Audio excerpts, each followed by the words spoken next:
सीख जो जीवन बदल दे। एक राजा था जिसका नाम रामधन था। उसके जीवन में सभी सुख थे। राजा का कामकाज भी ऐशो आराम से चल रहा था। राजा के नैतिक गुणों के कारण प्रजा भी बहुत प्रसन्न थी। और जिस राज्य में प्रजा खुश रहती है वहाँ की आर्थिक व्यवस्था दुरुस्त होती है। इस प्रकार हर क्षेत्र में राजा का प्रभाव अच्छा था। इतने सुखों के बाद भी राजा दुखी था, क्योंकि उसको कोई भी संतान नहीं थी। यह गम राजा को अंदर ही अंदर सताता रहता था। प्रजा को भी इस बात का बहुत दुख था। वर्षों के बाद राजा की यह मुराद पूरी हुई और उसे एक पुत्र की प्राप्ति हुई। पूरे नगर में कई दिनों तक जश्न मना। नागरिकों को राजमहल में दावत दी गई। राजा की इस खुशी में प्रजा भी झूम रही थी। समय बीतता जा रहा था। राजकुमार का नाम नंदन सिंह रखा गया। पूजा पाठ एवं इंतजार के बाद राजा को संतान प्राप्त हुई थी, इसलिए उसे बड़े लाड प्यार से रखा जा रहा था। लेकिन अति किसी बात की अच्छी नहीं होती। अधिक लाड ने नंदन सिंह को बहुत बिगाड़ दिया था। बचपन में तो नंदन की सभी बातें दिल को लुभाती थी, पर बड़े होते होते यही बातें बदतमीजी लगने लगती हैं। नंदन बहुत ज़्यादा जिद्दी हो गया था। उसके मन में अहंकार आ गया था। वो चाहता था कि प्रजा सदैव उसकी जय जयकार करे, उसकी प्रशंसा करे। उसकी बात ना सुनने पर वो कोलाहल मचा देता था। बेचारे सैनिकों को वो अपने पैर की जूती ही समझता था। आए दिन उसका प्रकोप प्रजा पर उतरने लगा। वो खुद को भगवान के समान पूजता देखना चाहता था। आयु तो बहुत कम थी, लेकिन अहम कई गुना बढ़ चुका था। नंदन के इस व्यवहार से सभी बहुत दुखी थे। प्रजा आए दिन दरबार में नंदन की शिकायत लेकर आया करते थे, जिसके कारण राजा का सिर लज्जा से झुक जाता था। यह एक गंभीर विषय बन चुका था। एक दिन राजा ने सभी खास दरबारियों मंत्रियों की सभा बुलाई और उनसे अपने दिल की बात कही कि वे राजकुमार के इस व्यवहार से अत्यंत दुखी हैं। राजकुमार इस राज्य का भविष्य हैं। अगर उनका व्यवहार यही रहा तो राज्य की खुशहाली चंद दिनों में ही रह जाएगी। दरबारी राजा को सांत्वना देते हैं और कहते हैं कि आप हिम्मत रखें, वरना प्रजा निसहाय हो जाएगी। मंत्री ने सुझाव दिया कि राजकुमार को एक उचित मार्गदर्शन एवं सामान्य जीवन के अनुभव की जरूरत है। आप उन्हें गुरु राधा गुप्त के आश्रम भेज दीजिए। सुना है वहाँ से जानवर भी इंसान बनकर निकलता है। यह बात राजा को पसंद आई और उसने नंदन को गुरु जी के आश्रम भेजा। अगले दिन राजा ने पुत्र के साथ गुरु जी के आश्रम पहुँचे। राजा ने गुरु राधा गुप्त के साथ अकेले में बात की और नंदन के विषय में सारी बात कही। गुरुजी ने राजा को आश्वस्त किया कि वे जब अपने पुत्र से मिलेंगे तब उन्हें गर्व महसूस होगा।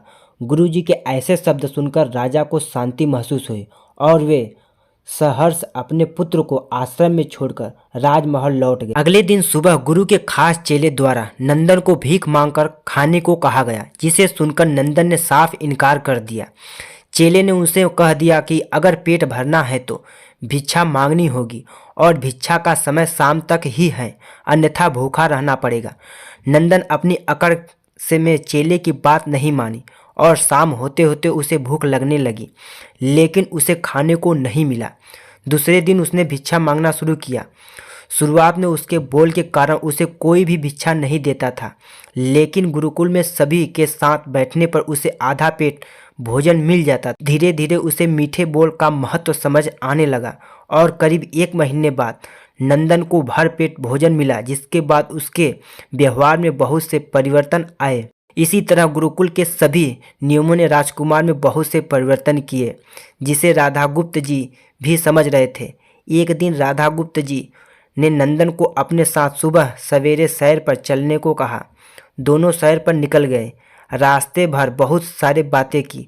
गुरुजी ने नंदन को कहा कि तुम बहुत बुद्धिमान हो और तुम में बहुत सी अधिक ऊर्जा है, जिसका तुम्हें सही दिशा में उपयोग करना आना चाहिए।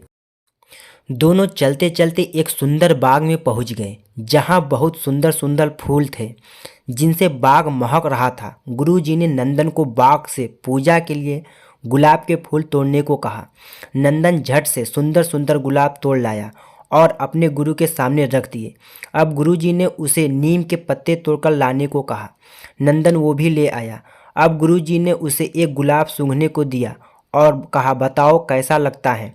नंदन ने गुलाब सूंघा और गुलाब की बहुत तारीफ की। फिर गुरुजी ने उसे नीम के पत्ते खाकर उसके बारे में कहने को कहा। जैसे ही नंदन ने नीम के पत्ते खाए, उसका मुंह कड़वा हो गया और उसने उसकी बहुत निंदा की और जतर कतर पीने का पानी ढूंढने लगा। नंदन की यह दशा देख गुरुजी मुस्कुरा रहे थे। पानी पीने के बाद नंदन को राहत मिली और उसने गुरुजी से हंसने का कारण पूछा। तब गुरुजी ने उससे कहा कि जब तुमने गुलाब का फूल सूंघा तो तुम्हें उसकी खुशबू बहुत अच्छी लगी और तुमने उसकी तारीफ की, लेकिन जब तुमने नीम की पत्तियां खाई तो वो कड़वी लगी और तुमने उसे थूक दिया और उसकी निंदा भी की। गुरुजी ने नंदन को समझाया, जिस प्रकार तुम्हें जो अच्छा लगता है तुम उसकी तारीफ करते हो, उसी प्रकार प्रजा भी जिसमें गुण होते हैं उसकी प्रशंसा करती है। अगर तुम उनके साथ दुर्व्यवहार करोगे और उनसे प्रशंसा की उम्मीद करोगे तो वे यह कभी दिल से नहीं कर पाएंगे। इस प्रकार जहाँ गुण होते हैं वहाँ प्रशंसा होती है। नंदन को सभी बातें विस्तार से समझ में आ जाती हैं और वो अपने महल लौट जाता है। नंदन में बहुत परिवर्तन आता है और बाद में वह एक सफल राजा बनता है।